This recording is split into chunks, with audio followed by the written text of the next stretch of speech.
ఈ ప్రదేశం చాలా బాగుంది. వద్దు.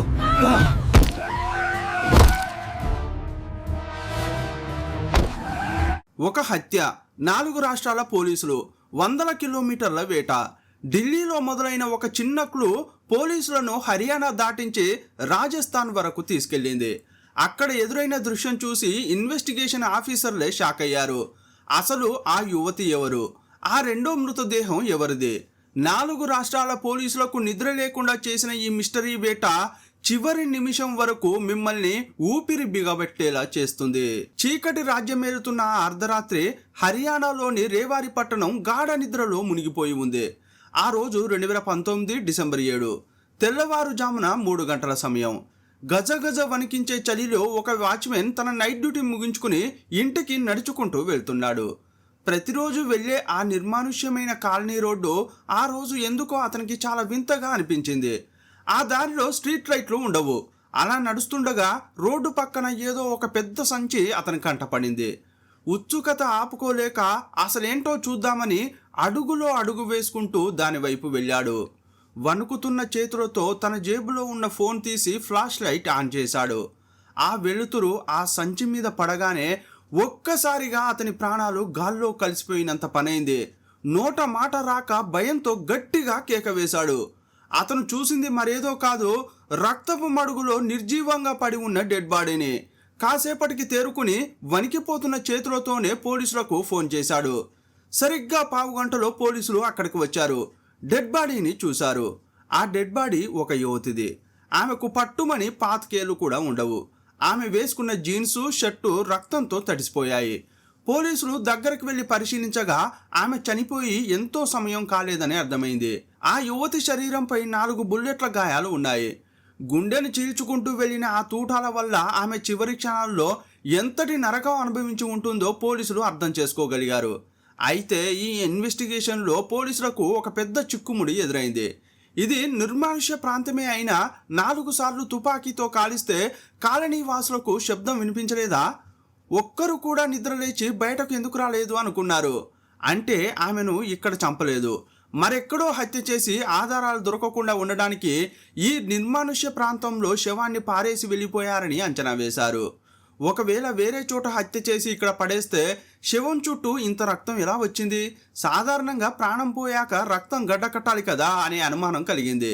దీన్ని బట్టి చూస్తే ఆమెను ఎక్కడో చంపి కనీసం 5-10 నిమిషాల వ్యవధిలోనే ఇక్కడికి తీసుకువచ్చి పడేసి ఉంటారు. అందుకే రక్తం ఇంకా కారుతూనే ఉందని అనుకున్నారు. ఫోరెన్సిక్ బృందం రంగంలోకి దిగింది. వేలిముద్రలను ఇతర ఆధారాలను సేకరించడం మొదలుపెట్టింది. ఆమె ముఖం ఏమాత్రం పాడవలేదు, చాలా స్పష్టంగా కనిపిస్తోంది. పోలీసులు వెంటనే ఫోటోలు తీసుకుని చుట్టుపక్కల వాళ్లకు చూపించారు. ఈ అమ్మాయిని మేము ఎప్పుడూ చూడలేదు, ఆమెది ఈ ప్రాంతం కాదని వారు చెప్పారు. మృతురాలి దగ్గర ఎటువంటి గుర్తింపు కార్డులు లేవు, కనీసం ఆమె ఫోన్ కూడా అక్కడ లేదు. ఎవరో పక్కా ప్లాన్ ప్రకారం ఆమె ఆచూకీ దొరకకుండా అన్ని వస్తువులను మాయం చేశారని పోలీసులకు అర్థమైంది. ఇంతకీ ఆ యువతి ఎవరు? ఆమెను అంత కిరాతకంగా చంపాల్సిన అవసరం ఎవరికి వచ్చింది? ఆ చీకటి రాత్రి ఆమెను హర్యానా పొలిమేరల్లోకి తీసుకువచ్చిన ఆ రాక్షసుడు ఎవరు అని ఆలోచిస్తున్నారు. హర్యానా పోలీసులు ఆ మృతదేహం చుట్టూ ఆధారాల కోసం తీవ్రంగా గాలించారు. ఒక ఆఫీసర్ ఆమె జేబును చెక్ చేశారు. గడ్డ కట్టిన రక్తం మధ్య ఆ తడి జేబులో ఒక చిన్న కాగితం ముక్క తగిలింది.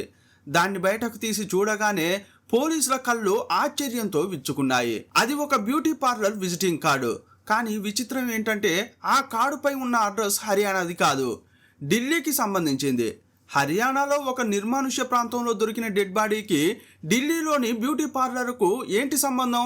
అసలు ఢిల్లీకి చెందిన ఆ అమ్మాయి ఇక్కడ ఈ స్థితిలో ఎందుకు పడి ఉంది అని పోలీసుల బుర్రలో వేల ప్రశ్నలు మొదలయ్యాయి.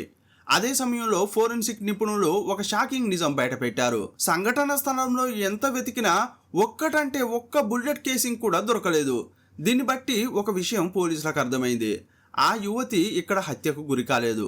ఆమెను మరెక్కడో కిరాతకంగా చంపి కారులో తీసుకువచ్చి ఇక్కడ పడేశారని భావించారు. కేసు చిక్కుముడి విప్పాలంటే ఆ విజిటింగ్ కార్డే ఇప్పుడున్న ఏకైక మార్గం. ఇప్పుడు సమయం ఉదయం 10 గంటలు దాటింది. ఢిల్లీలోని ఆ బ్యూటీ పార్లర్ తలుపులు తెరుచుకునే సమయం కావడంతో పోలీసులు వెంటనే ఆ నంబర్కు ఫోన్ చేశారు. అవతలి వైపు పార్లర్ ఓనర్ మాట్లాడుతోంది. పోలీసులు విషయం చెప్పి ఆ యువతి ఫోటోను వాట్సాప్ చేశారు. ఆ ఫోటో చూసిన మరుక్షణం అవతలి నుండి ఒక పెద్ద కేక వినిపించింది. తన దగ్గర ఎంతో నమ్మకంగా పనిచేసే అమ్మాయి అలా డెడ్ బాడీగా పడి ఉండడం చూసి ఆ యజమాని స్పృహ తప్పి పడిపోయింది. కాసేపటికే తేరుకుని వణికిపోతున్న స్వరంతో పోలీసులకు తిరిగి ఫోన్ చేసింది. సార్, ఆ అమ్మాయి పేరు దీప్తి గోయల్, వయసు 22 ఏళ్ళు. తను ఫ్యాషన్ డిజైనింగ్ చదువుకుంటూ మా పార్లర్లో పార్ట్ టైంగా పనిచేసేది. చాలా మంచి అమ్మాయి. నిన్న ఏదో ఎమర్జెన్సీ పని ఉందని చెప్పి సెలవు తీసుకుంది. కానీ తను హర్యానాకు వెళ్ళిందని, అక్కడ ఇలా చనిపోతుందని నేను అసలు ఊహించలేదు సార్ అంటూ ఆమె ఏడవడం మొదలుపెట్టింది. ఇప్పుడు పోలీసుల ముందున్న మిస్టరీ మరింత గందరగోళంగా మారింది. ఢిల్లీలో చదువుకుంటూ పార్లర్లో పనిచేసుకునే ఒక మధ్యతరగతి అమ్మాయి అర్ధరాత్రి హర్యానా పొలిమేరల్లోకి ఎలా వచ్చింది? ఏ ఎమర్జెన్సీ పని ఆమెను మృత్యువు దగ్గరికి నడిపించింది? ఆమెను అంత దారుణంగా 4 బుల్లెట్లతో కాల్చి చంపాల్సిన అవసరం ఎవరికి ఉంది? దీప్తి ప్రాణాలను బలి తీసుకున్న ఆ రాక్షసుడు ఎవరు? ఈ గందరగోళాల మధ్య ఢిల్లీ మరియు హర్యానా పోలీసుల వేట మొదలైంది.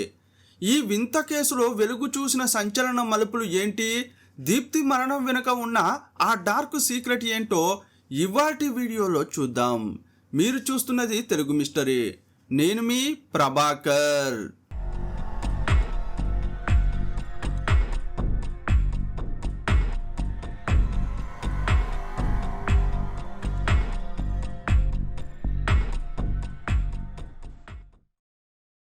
పోలీసులు బ్యూటీ పార్లర్ యజమాని నుండి హత్యకు గురైన దీప్తి ఫోన్ నంబర్ను తీసుకున్నారు. ఆ నంబరుపై ఉన్న కాల్ రికార్డులను సేకరించారు.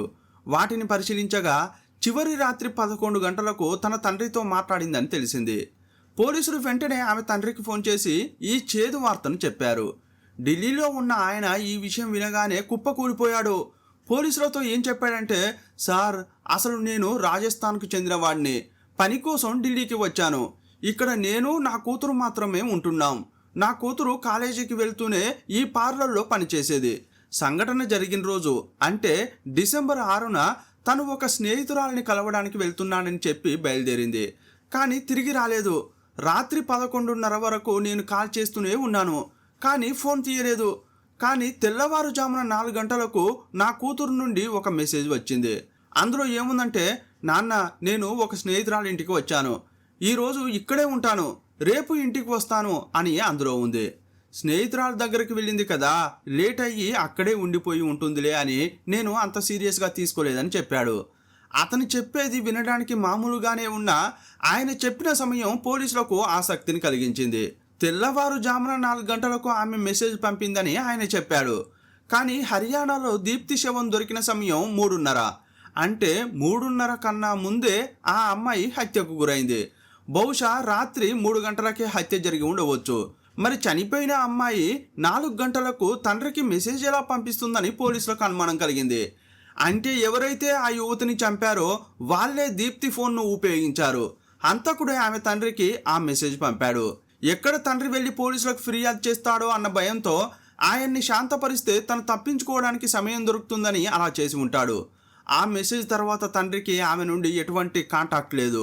దీన్ని బట్టి చూస్తే దీప్తిని చంపిన తర్వాత హంతకుడు ఆమె ఫోన్ను తనతో పాటే తీసుకువెళ్ళాడని అనుకున్నారు. 4 గంటలకు మెసేజ్ పంపి ఆ తర్వాత ఫోన్ను స్విచ్ ఆఫ్ చేశాడు. ఇదే సమయంలో దీప్తి పోస్ట్ మార్టం రిపోర్ట్ వచ్చింది. ఆమె శరీరంలోకి 4 బుల్లెట్లు దూసుకెళ్లాయని అందులో తేలింది. ఆ బుల్లెట్లు ఆమె తల, గుండె, చేతులు మరియు కాళ్లకు తగిలాయి. ఈ బుల్లెట్లు శరీరంలోకి దిగకముందే ఆమెకు చాలా గాయాలయ్యాయి. ఎవరో ఆమెపై తీవ్రంగా దాడి చేసిన తర్వాతే తుపాకీతో కాల్చి చంపారు. ఆ గాయాల తీరును బట్టి చూస్తుంటే హంతకుడికి ఆమెపై ఎంత కోపం ఉందో అర్థమవుతోంది. ఆ గాయాల లోతును, తీవ్రతను గమనించారు. కక్ష, పగతో దాడి చేసినట్లుగా ఆ గాయాలు కనిపిస్తున్నాయి. ఫోరెన్సిక్ టీం ఈ విషయాలను చాలా సులభంగా పసిగట్టగలదు. హంతకుడు ఆమెపై ఎటువంటి లైంగిక దాడి కూడా చేయలేదని తెలిసింది. కాబట్టి ఇది దొంగతనం కోసం చేసిన హత్య కాదు, లైంగిక దాడి కోసం చేసిన హత్య కూడా కాదు. కాకపోతే ఈ హత్య వెనుక ఏదో పెద్ద కారణమే ఉండి ఉంటుందని పోలీసులు ఊహించారు. బహుశా ఈమెకు ఎవరైనా బాయ్ ఫ్రెండ్ ఉన్నాడేమో అన్న ఉద్దేశంతో తండ్రిని అడిగితే తన కూతురికి అలాంటి వాళ్ళెవరూ లేరని ఆయన చెప్పాడు. ఆమె పనిచేసే చోట అడిగినా కూడా ఆమెకు బాయ్ ఫ్రెండ్స్ లేరని చెప్పారు. మొత్తానికి ఆ అమ్మాయి విషయంలో అసలేం జరిగిందో పోలీసులు అంచనా వేయలేకపోతున్నారు. ఇంకో టీం డెడ్ బాడీ దొరికిన ఆ ఏరియాలో సీసీటీవీ కెమెరాల ఫుటేజీ కోసం వెతికింది. ఆ రాత్రి సమయంలో ఏదైనా వాహనం వచ్చిందా, ఆ వాహనంలో నుంచి డెడ్ బాడీని పారేశారా అని వెతకడం మొదలుపెట్టారు. ఇదే సమయంలో హర్యానా పోలీసులు ఢిల్లీ పోలీసులకు ఫోన్ చేసి విషయం చెప్పారు. ఢిల్లీకి చెందిన యువతి డెడ్ బాడీ తమ లిమిట్స్లో దొరికిందని చెప్పారు. తన పేరు దీప్తి గోయల్ అని, తనను ఎవరైనా వేధిస్తున్నారని ఇంతకుముందు కంప్లైంట్ చేసిందా అని వెతకమన్నారు. ఢిల్లీ పోలీసులు స్థానిక పోలీస్ స్టేషన్లన్నీ వెతకగా దీప్తి ఎవరిపైనా ఎటువంటి ఫిర్యాదు చేయలేదని తెలిసింది. అయితే దీప్తిని అసలు ఎవరు టార్చర్ చేసి ఉంటారు, ఆమెను చంపాల్సిన అవసరం ఎవరికి ఉంటుందని పోలీసులు తీవ్రంగా ఆలోచిస్తున్నారు. దీప్తిని ఎవరు చంపారో తెలియక పోలీసులు సతమతం అవుతున్న సమయంలో ఈ కేసు మరొక హత్య ద్వారా పరిష్కరించబడింది. దీప్తి హత్యకు గురైన మరుసటి రోజు అంటే డిసెంబర్ 7న ఢిల్లీ నుండి జైపూర్కు వెళ్లే హైవేపై ఒక వ్యక్తి కారులో ఉన్నాడు. ఆ హైవే పక్కన ఒక వ్యక్తి అపస్మారక స్థితిలో పడి ఉండడం అతను గమనించాడు. ఏదైనా సహాయం చేద్దామని అతను కారు ఆపి దగ్గరికి వెళ్ళి చూస్తే అది డెడ్ బాడీ అని తెలిసింది. అతన్ని ఎవరో తుపాకీతో కాల్చి చంపారు. వెంటనే ఆ వ్యక్తి భయంతో రాజస్థాన్ పోలీసులకు ఫోన్ చేసి విషయం చెప్పాడు. అది రాజస్థాన్ పరిధిలోకి రావడంతో రాజస్థాన్ పోలీసులు సంఘటన స్థలానికి చేరుకున్నారు. రాజస్థాన్ పోలీసులు ఆ మృతదేహాన్ని పరిశీలించారు. అతను కాల్చి చంపబడ్డాడని తెలిసింది. అతని గురించి వివరాలు తెలుసుకోవడానికి పోలీసులు ఆ వ్యక్తి యొక్క ప్యాంటు జేబులో వెతికారు. కానీ ఒక్క గుర్తింపు కార్డు కూడా దొరకలేదు. కానీ ఆ వ్యక్తి వేసుకున్న బట్టలను బట్టి పోలీసులు ఒక విషయాన్ని గమనించారు. అతను డ్రైవర్లకు సంబంధించిన యూనిఫామ్ వేసుకుని ఉన్నాడు. చాలా ట్యాక్సీ కంపెనీలు లేదా కార్పొరేట్ సంస్థల్లో డ్రైవర్లుగా పనిచేసే వారికి యూనిఫామ్ ఇస్తారు. దాని మీద కంపెనీ పేరు రాసి ఉంటుంది. కానీ దురదృష్టవశాత్తు ఇతని దుస్తులపై ఎక్కడ ఏ కంపెనీ పేరు లేదు. కానీ అతను డ్రైవర్ అయి ఉంటాడని రాజస్థాన్ పోలీసులు అంచనా వేయగలిగారు. అతని ప్యాంటు జేబులను వెతకగా అగ్గిపెట్టె దొరికింది. దాన్ని బట్టి అతనికి సిగరెట్ తాగే అలవాటు ఉందని తెలిసింది. అగ్గిపెట్టె బ్రాండును చూసినప్పుడు అది ఎక్కువగా ఢిల్లీలో అమ్మే బ్రాండ్ అని అర్థమైంది. యాక్చువల్గా అతని శవం ఢిల్లీ నుండి జైపూర్ వెళ్లే హైవేపై దొరికింది. అతని జేబులో మాత్రం ఢిల్లీలో దొరికే అగ్గిపెట్టె ఉంది. దీనంతటిని బట్టి చూస్తే ఈ వ్యక్తి ఖచ్చితంగా ఢిల్లీకి చెందినవాడై ఉంటాడని రాజస్థాన్ పోలీసులు భావించారు. అతను ఢిల్లీ నుండి ఈ ఘటనా స్థలానికి ఎలా వచ్చాడో తెలుసుకోవడానికి దారిలో ఉన్న టోల్ గేట్ల వద్ద సీసీటీవీ కెమెరాలను రాజస్థాన్ పోలీసులు పరిశీలించారు. అతను డ్రైవర్ కాబట్టి కారు లేదా వ్యాన్ ఏదైనా తనే నడుపుకుంటూ వచ్చి ఉండవచ్చని అనిపించింది. అందుకే ఢిల్లీ నుండి ఈ ప్రాంతం వరకు ఉన్న అన్ని టోల్ గేట్లు మరియు దారిలో ఉన్న ముఖ్యమైన సీసీటీవీ కెమెరాలను జల్లెడబట్టారు. అప్పుడు ఈ కేసులో ఒక పెద్ద బ్రేక్ త్రూ లభించింది.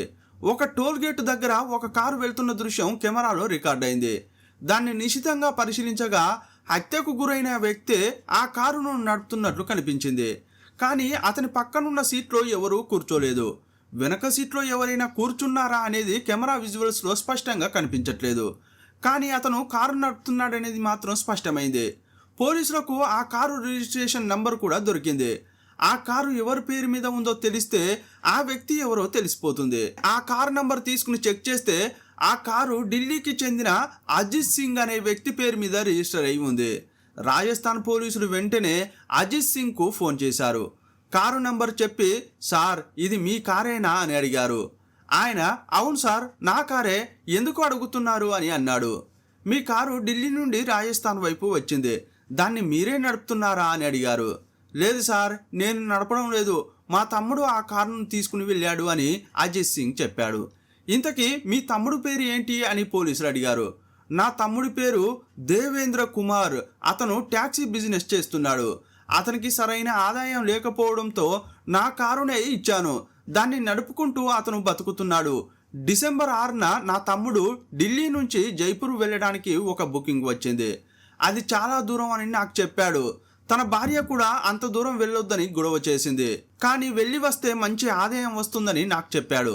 అందువల్ల నేను కూడా వెళ్ళిరా అని నా తమ్మునికి చెప్పాను అని అజిత్ సింగ్ మొత్తం వివరించాడు.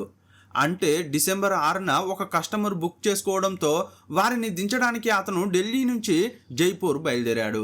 దారి మధ్యలోనే హత్యకు గురయ్యాడనే విషయం పోలీసులకు అర్థమైంది. అయితే ఇక్కడ పోలీసులకు అనుకూలమైన విషయం ఒకటి ఉంది. దేవేంద్ర కుమార్ ఆన్లైన్ బుకింగ్ మాత్రమే తీసుకునేవాడని అతని అన్న ద్వారా తెలిసింది. అంటే దేవేంద్ర కుమార్ కారును ఎవరు బుక్ చేశారో ఆ వివరాలు ఆన్లైన్లో ఉంటాయి కదా అనుకున్నారు. వెంటనే చెక్ చేశారు. అప్పుడు వారికి ఒక విషయం తెలిసింది. ఆ కారును జైపూర్ వెళ్ళడానికి బుక్ చేసుకున్నది 22 ఏళ్ల ఢిల్లీ యువతి దీప్తి గోయల్ అని తెలిసింది. యాక్చువల్గా ఈ దీప్తి గోయల్ గురించి రాజస్థాన్ పోలీసులకు ఏమీ తెలియదు. ఈ దీప్తి గోయల్ ఎవరు, ఈ డ్రైవర్ను ఆమెనే చంపి ఉంటుందా అని అనుమానించారు. రాజస్థాన్ పోలీసులు ఢిల్లీలో ఆమె కోసం వెతుకుతుండగా వారికి ఒక షాకింగ్ న్యూస్ తెలిసింది. దేవేంద్ర కుమార్ శవం దొరకడానికి ఒకరోజు ముందే హర్యానాలో దీప్తి శవం కూడా దొరికిందని తెలిసింది. దీంతో రాజస్థాన్ పోలీసులు అయోమయంలో పడ్డారు. ఎవరైతే హత్య చేసి ఉంటారని అనుకున్నారో ఆ యువతి కూడా హత్యకు గురైందని తెలిసింది. చనిపోయిన ఇద్దరూ కూడా ఢిల్లీకి చెందిన వారే. ఒకరి శవం హర్యానాలో దొరికింది, మరొకరి శవం రాజస్థాన్ హైవేపై దొరికింది. దీన్ని బట్టి చూస్తే వీరితో పాటు మూడో వ్యక్తి కూడా ప్రయాణించి ఉండే అవకాశం ఖచ్చితంగా ఉంది. ఎందుకంటే దేవేంద్ర కుమార్ హత్యకు గురైన చోట అతని కారు దొరకలేదు. అంటే ఆ వ్యక్తి దేవేంద్ర కుమార్ను దీప్తిని చంపేసి కారు తీసుకుని వెళ్ళిపోయి ఉంటాడని పోలీసులు అనుమానించారు. ఇంకొక షాకింగ్ విషయం ఏంటంటే జైపూర్ వెళ్ళడానికి దేవేంద్ర కుమార్ ట్యాక్సీని దీప్తి బుక్ చేసింది. కానీ దేవేంద్ర కుమార్ ఆమెను పికప్ చేసుకోవడానికి వెళ్తున్న సమయంలో, అంటే రాత్రి 10 గంటల సమయంలో దీప్తి అకస్మాత్తుగా క్యాన్సిల్ చేసింది. కారు బయలుదేరక ముందే దీప్తి ఆ ట్రిప్ను క్యాన్సిల్ చేసింది. బుకింగ్ క్యాన్సిల్ అయినప్పటికీ ఆ కారులోనే దీప్తి ప్రయాణించింది. ఇప్పుడు పోలీసుల తదుపరి ప్రక్రియ ఏంటంటే ఈ ఇద్దరిని చంపింది ఒక్కరేనా అని తెలుసుకోవడం. ఇద్దరు తుపాకీతో కాల్చడం వల్లే చనిపోయారు. ఇద్దరిని ఒకే గన్తో చంపారా అనేది ఆ బుల్లెట్ల ద్వారా తెలుసుకోవచ్చు. బుల్లెట్లను చూడగానే .22 క్యాలిబర్ తుపాకీతో కాల్చి చంపినట్లు ఫోరెన్సిక్ వాళ్ళు కనిపెట్టారు. అయితే ఆ బుల్లెట్లు ఒకే తుపాకీ నుండి వచ్చాయా అనేది బాలిస్టిక్ టెస్ట్ ద్వారా తెలుస్తుంది. ఏదైనా తుపాకీ పేల్చినప్పుడు బుల్లెట్ వేగంగా బయటకు వస్తుంది. ఆ తుపాకీ నుంచి బుల్లెట్ బయటకు వచ్చేటప్పుడు దానిపై కొన్ని గుర్తులు పడతాయి. ఆ గుర్తులు ఒక్కో తుపాకీకి ఒక్కోలా ఉంటాయి. ఫోరెన్సిక్ నిపుణులు బాలిస్టిక్ టెస్టులో బుల్లెట్లపై ఉన్న గుర్తులను పరిశీలిస్తారు. ఈ కేసులో కూడా మొదట దేవేంద్ర కుమార్ను హత్య చేయడానికి ఉపయోగించిన 2 బుల్లెట్లను, అలాగే దీప్తిని చంపడానికి ఉపయోగించిన బుల్లెట్లను తీసుకున్నారు. వాటిని పక్కపక్కన పెట్టి చూసినప్పుడు రెండింటిపై ఉన్న గుర్తులు ఒకేలా ఉన్నాయని తేలింది. అంటే ఆ 2 హత్యలు ఒకే తుపాకీతో జరిగాయని అర్థం. భవిష్యత్తులో హంతకుడు దొరికినప్పుడు ఆ తుపాకీతోనే వీరిద్దరిని చంపారా లేదా అనేది ఖచ్చితంగా నిర్ధారించవచ్చు. అయితే ప్రస్తుతానికి ఈ బాలిస్టిక్ పరీక్ష ఏం చెప్తోందంటే ఈ మృతదేహాలు వేర్వేరు రాష్ట్రాల్లో దొరికినప్పటికీ వారిద్దరిని ఒకే వ్యక్తి కాల్చి చంపాడని నిర్ధారించారు. ఈ కేసు విచారణకు హర్యానా నుంచి ఒక టీం, రాజస్థాన్ నుంచి మరో టీం వచ్చింది. వారు ఢిల్లీ పోలీసుల సహాయం కూడా కోరారు. 3 టీంలు కలిసి కేసును అనలైజ్ చేశాయి. ఈ కేసులో మూడో వ్యక్తి ఉన్నాడు. అతనే హంతకుడు. దేవేంద్ర కుమార్ కారును తీసుకువెళ్ళింది కూడా అతనే. ఆ వ్యక్తి దీప్తికి చాలా సన్నిహితుడై ఉండే అవకాశం ఉంది. అందుకే దీప్తి మరియు హంతకుడు కలిసి ఈ కారులో వచ్చి ఉంటారని పోలీసులు భావిస్తున్నారు. ఆ వ్యక్తి ముందు దీప్తిని చంపి ఆ తర్వాత దేవేంద్ర కుమార్ను కూడా చంపాడా అనే కోణంలో పోలీసులు విచారణ చేస్తున్నారు. ఆమె ఎక్కువగా ఎవరెవరితో కాంటాక్ట్లో ఉందో తెలుసుకోవడానికి ప్రయత్నించారు. కానీ ఆమె ఫోన్ కనిపించడం లేదు. ఒకవేళ ఆమె ఫోన్ సంఘటనా స్థలంలోనే దొరికి ఉంటే హంతకుడిని సులభంగా కనిపెట్టేవాళ్ళు. నంబర్ను ఆధారం చేసుకుని కాల్ డేటా రికార్డ్ తీశారు. చనిపోవడానికి ముందు ఆమె తన తండ్రితో తప్ప మరెవరితోనూ మాట్లాడలేదు. అందుకే ఆమెకు రహస్యంగా ప్రియుడు ఉండి ఉంటాడని లేదా వేరే ఎవరితోనైనా సంబంధం ఉండి ఉంటుందని పోలీసులు అనుమానించారు. కానీ కాల్ రికార్డులో అతని గురించి ఎటువంటి ఆధారం దొరకలేదు. పోలీసులు ఈ కేసును ఎలా ముందుకు తీసుకెళ్లాలని తలలు బద్దలు కొట్టుకుంటున్న సమయంలో అజిత్ సింగ్ ఫోన్ చేశాడు. సార్, మనం వెంటనే గుజరాత్ బయలుదేరాలి అని అంటున్నాడు. అదేంటి, ఈ కేసులో ఇప్పటికే 3 రాష్ట్రాల పోలీసులను ఎంక్వైరీ చేస్తున్నాం, ఇప్పుడు మళ్ళీ గుజరాత్ వెళ్ళాలా అని పోలీసులు అనుకున్నారు. ఇంతకీ మనం గుజరాత్ ఎందుకు వెళ్ళాలి అని అజిత్ సింగ్ను అడిగారు. దానికి అతను, సార్, హంతకుడు గుజరాత్లో ఉన్నాడని అసలు కథ చెప్పాడు. ఈ హత్యలు జరిగిన 2 రోజుల తర్వాత, అంటే డిసెంబర్ 8వ తేదీన గుజరాత్లో ఒక కార్ డీలర్ అజిత్ సింగ్కు ఫోన్ చేశాడు. ఆ డీలర్ ఏం చెప్పాడంటే, ఏమండి, ఒక వ్యక్తి మా షోరూమ్కి కార్ తీసుకుని వచ్చాడు. ఈ కార్ను వెంటనే అమ్మేయాలని అతడు చెప్పాడు. నేను వివరాలు చెక్ చేస్తానని అన్నాను. కానీ అతను మాత్రం తొందర పెట్టాడు. మా అమ్మకు ఆరోగ్యం బాగాలేదు, హాస్పిటల్లో ఉంది, నాకు అర్జెంటుగా డబ్బులు కావాలి. ఈ కార్ను మీరు ఏదో ఒక రేటుకు తీసుకుని నాకు ఇప్పుడే డబ్బులు ఇచ్చేయమని అతడు చాలా కంగారుగా మాట్లాడాడు. నాకు చిన్న అనుమానం వచ్చింది. అతన్ని కూర్చోమని చెప్పి మొదట కారు రిజిస్ట్రేషన్ నెంబర్ను చెక్ చేశాను. అది న్యూఢిల్లీ నంబర్. న్యూఢిల్లీ కారును గుజరాత్కు తీసుకువచ్చి ఇంత కంగారుగా ఎందుకు అమ్మాలని అనుకుంటున్నాడని నాకు సందేహం కలిగింది. అతను ఇచ్చిన డాక్యుమెంట్లన్నీ నకిలీవి. అతని డ్రైవింగ్ లైసెన్స్ కూడా ఫేకు. అందులో ఉన్న ఫోటోకు అతని ముఖానికి పొంతన కుదరడం లేదు. బహుశా ఈ కారును దొంగిలించి ఉంటాడని నాకు అనిపించింది. అప్పుడు అతన్ని మభ్యపెట్టాలని నిర్ణయించుకున్నాను. ఏమండి, కారు చెక్ చేసి మీకు ఎంత డబ్బు ఇవ్వగలనో చెబుతాను, కాసేపు ఆగండి అని చెప్పాను. అతన్ని లోపల కూర్చోబెట్టి నేను కారును తనిఖీ చేయడానికి వెళ్ళాను. కారులో ఎక్కడ చూసినా రక్తపు మరకలు ఉన్నాయి. అవి దాదాపు ఎండిపోయాయి, కానీ చాలా రక్తం ఉంది. ఇవన్నీ చూశాక ఈ వ్యక్తి కారు యజమాని కాదని, ఏదో నేరం చేసి కారు దొంగిలించాడని నాకు క్లారిటీ వచ్చింది. సాధారణంగా సొంత వాహనాల మీద ఫోన్ నంబర్లు ఉండవు, కానీ ట్యాక్సీ వంటి కమర్షియల్ వాహనాల వెనుక అద్దంపై యజమాని నంబర్ రాసి ఉంటుంది. ఆ కారు వెనుక అద్దంపై ఉన్న నంబర్కు ఫోన్ చేయగా అది అజిత్ సింగ్కు కలిసింది. వెంటనే ఆ డీలర్ అజిత్ సింగ్కు జరిగిందంతా చెప్పాడు. ఇప్పటి వరకు అసలేం జరిగిందో అంతా ఆ డీలర్కు చెప్పిన అజిత్ సింగ్, మీ దగ్గరున్న ఆ వ్యక్తి హంతకుడు అయి ఉండే ఛాన్స్ ఉంది. దయచేసి అతన్ని ఎలాగైనా చేసి అక్కడే ఆపండి. ఆలోపు నేను పోలీసులకు సమాచారం ఇస్తానని చెప్పాడు. ఆ తర్వాత వెంటనే అజిత్ సింగ్ పోలీసులను సంప్రదించాడు. ఇదంతా తెలుసుకున్న ఢిల్లీ పోలీసులు గుజరాత్ పోలీసులను అప్రమత్తం చేశారు. హంతకుడు తప్పించుకుని పోయే అవకాశం ఉందని భావించిన గుజరాత్ పోలీసులు అక్కడి షోరూంకు వేగంగా వెళ్లారు. కారు అమ్మడానికి ప్రయత్నిస్తున్న హేమంత్ లాంబా అనే 35 ఏళ్ల వ్యక్తిని అరెస్ట్ చేశారు. అతను కూడా న్యూఢిల్లీకి చెందినవాడే. ఈ కేసులో ఎన్ని రాష్ట్రాల ప్రమేయం ఉన్నప్పటికీ అతను నివసించేది ఢిల్లీలోనే కాబట్టి విచారణ కోసం అతన్ని అక్కడికే తరలించారు. హేమంత్ ఒక జిమ్ నడుపుతున్నాడు. అతని నేపథ్యాన్ని తనిఖీ చేయగా అతను ఒక నేరస్తుడని తెలిసింది. కొన్నేళ్ల క్రితం ఒక మహిళ పట్ల అసభ్యంగా ప్రవర్తించిన కేసులో జైలుకు వెళ్లి బెయిల్ మీద బయట ఉన్నాడు. అతను జిమ్ నడుపుతుండడం, ట్రైనర్ కూడా కావడంతో తన దగ్గర శిక్షణ తీసుకున్న యువతులు, మహిళలతో శారీరక సంబంధాలు పెట్టుకునేవాడు. యాక్చువల్గా వారిని ప్రేమించాలనే ఉద్దేశం అతనికి లేదు. కేవలం వాడుకుని వదిలేయడమే అతని లక్ష్యం. అందమైన రూపం, మాటకారితనంతో బుట్టలో వేసుకునేవాడు. అలా అతని వలలో పడిన బాధితురాలే దీప్తి గోయల్. వీరిద్దరికీ సోషల్ మీడియా ద్వారా పరిచయం ఏర్పడింది. దీప్తి అతన్ని ప్రాణానికి ప్రాణంగా ప్రేమించింది. కానీ హేమంత్ మాత్రం కేవలం ఎంజాయ్ చేయడం కోసమే ఆమెకు దగ్గరయ్యాడు. చాలా కాలం పాటు ఆమెతో శారీరక అవసరాలు తీర్చుకున్నాడు. చివరకు ఆమెపై హేమంత్కు బోర్ కొట్టింది. ఆమెను వదిలించుకోవాలని చూశాడు. కానీ దీప్తి అతన్ని నిజంగా ప్రేమించింది. అందువల్ల పెళ్లి చేసుకోవాలని ఫోర్స్ చేసింది. తనను చాలా ఇబ్బంది పెడుతుందని భావించిన హేమంత్ ఆమెను చంపేయడమే ఏకైక మార్గమని ఒక పక్కా ప్లాన్ వేశాడు. డిసెంబర్ 6న ఆమెతో ఏం చెప్పాడంటే, దీప్తి, మనం పెళ్లి చేసుకుందాం. దానికి ముందు జైపూర్ ట్రిప్ వెళ్దాం. నువ్వే క్యాబ్ బుక్ చేయి అని చెప్పాడు. దీప్తి తన ఫ్రెండ్ దగ్గరకు వెళ్తున్నానని తండ్రికి అబద్ధం చెప్పి జైపూర్ వెళ్ళడం కోసం దేవేంద్ర కుమార్ ట్యాక్సీని బుక్ చేసింది.